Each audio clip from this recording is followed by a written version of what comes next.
What's up mga friends, ito po ang ating munting ibunan. Gusto ko pong ipakita sa inyo. Tara. Ayan ang ating munting ibunan. At pakita ko po sa inyo ang loob. Munting nang makawala. Ayan po sila mga kaibigan. Oops, ayan sila.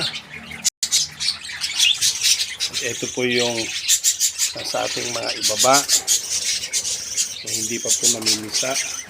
Dito meron po diyang dalawa o tatlo po pala. Tingnan natin kung ilan ang kung ano na po yung kanilang kalagayan. Ayan po sila. Ayan. So ayan po yung tatlo po yung nandun sa loob. Ayan. Pakita naman po natin yung iba nating mga i-harvest. Lapit-lapit na. So, dito, ito po yung ating salbahing ama na aking breeder. At dito meron po tayong, yun po yung isa sa tatlong tinakay at nakalaya na po yung iba. Tapos ayan po, dito meron po tayong apat na inakay. Tingnan po natin. Ayan, ito po yung ating mga hinakay. Medyo malaki na po yung dalawa at yung dalawa ay maliit pa. Apat po yan mga kaibigan. Okay. Tapos dito po, ayan, nalaglag po yung isa. Tatlo silang magkapatid. So ayan po, nalaglag siya. Dito po yan nakalagay. Ayan, dito po yan. So ayan po yung ating yung isang nalaglag na yon. Ayan po yung kanyang kapatid, dalawa na lang po pala, hindi pala tatlo. Ayan. Ayan yung kanyang kapatid. Kuhanin po natin siya at balik po natin sa kanyang kapatid. Ayan. Oops. Ay.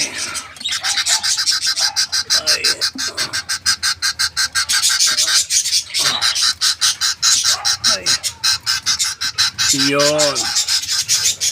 Nakapasok na po. Tapos dito merong umalimhim. Tapos ito, yan po ay may kapatid. Kabababa lang yan. At yung kapatid niya ay dalawa na lang po yung natira. Dahil yung isa ay pinatay ng kanyang tatay. So meron pong dalawa dito. Yan. So ito at saka yung isang tinunan ko kanina ay magkakapatid po. Okay.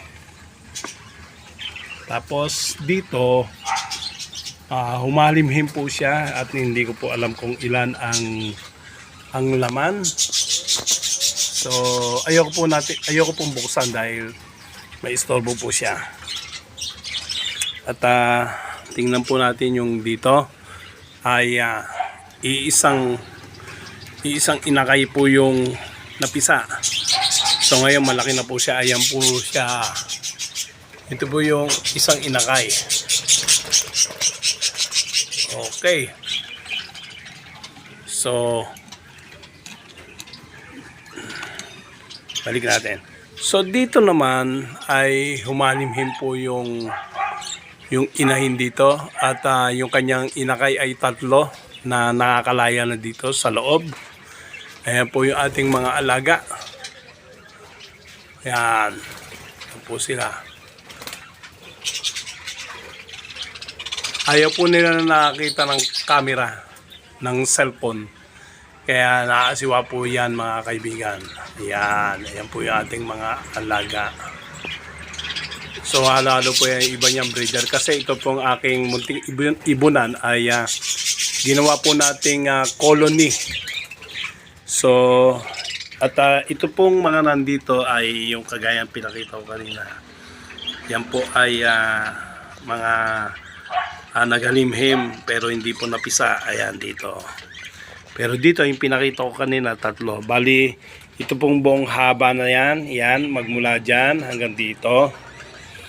Ay 10 inahin na lamang po. 1, 2, 3, 4, 5 o 10 pares ng breeder ang ating pong nandyan. At meron po tayong isang pares na African. Yan po yung ating African. Ayan. At ito naman po, dalawa ay binukod ko dito sa cage. Dahil yung kanilang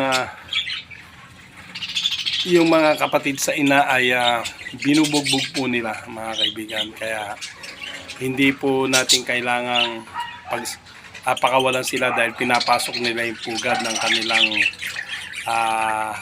mga kapatid.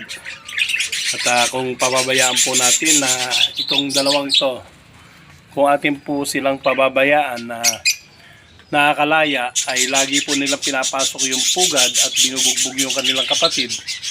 At pag naglaon, mapapatay po nila yung ating mga inakay. So yan po ang ating munting ibunan at very common yung mga kulay ng aking pong mga alagang parakit. So yan lamang po. At pag ito po ay tinotal natin, mahigit 50 piraso din po itong ating pong mga alaga dito. Lahat for the total is more than 50.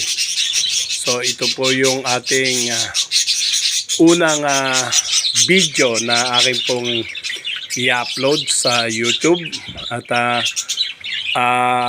sa mga susunod na araw ay mag-upload pa po tayo ng ating pong video na pwede po nating o pwede nyo pong mapanood sa YouTube. Bisitahin nyo lamang po yung aking pong channel na Daddy's Birdie Vlog.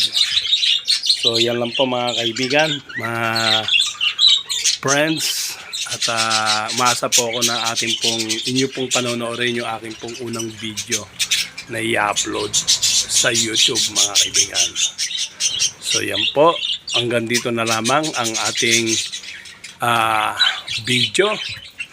So ito po yung aking sinasabing munting ibunan na ako lamang po gumawa, at ito po ay DIY o yung mga ritaso, yung mga sobra-sobrang kahoy na aking pong pinulot-pulot kung saan-saan o hiningi sa mga kapitbahay. Kaya po tayo nakagawa ng munting ibunan na hindi po lahat ng materialis ng kulungan na ito ay akin pong binili. Ang binili ko lamang po dito ay yung pong mga screen. Yan, ito pong kagaya ng mga screen na ito. Ito po ay ating binili. Pero ito pong mga kahoy at yung nakikita nyong bubong niya, yan po ay mga plastic na bubong. So ito po hiningi ko lamang do sa aking bayaw na nag-i-scrap. At ayan po ang ating kinalabasan ng ating munting ibunan na ang mga kahoy o materyales na kahoy na ginamit ay puro coco lumber. Ayan, ganito po kaluwang yung ating pong munting ibunan. At ito po yung ating pinapakain. Nagpapakain po tayo ng oat growth. So yung oat growth po natin, ito. Ayan. Ito po yung ating oat growth. Ayan. Maganda po ito sa mga may inakay. So, pampataba po ng inakay.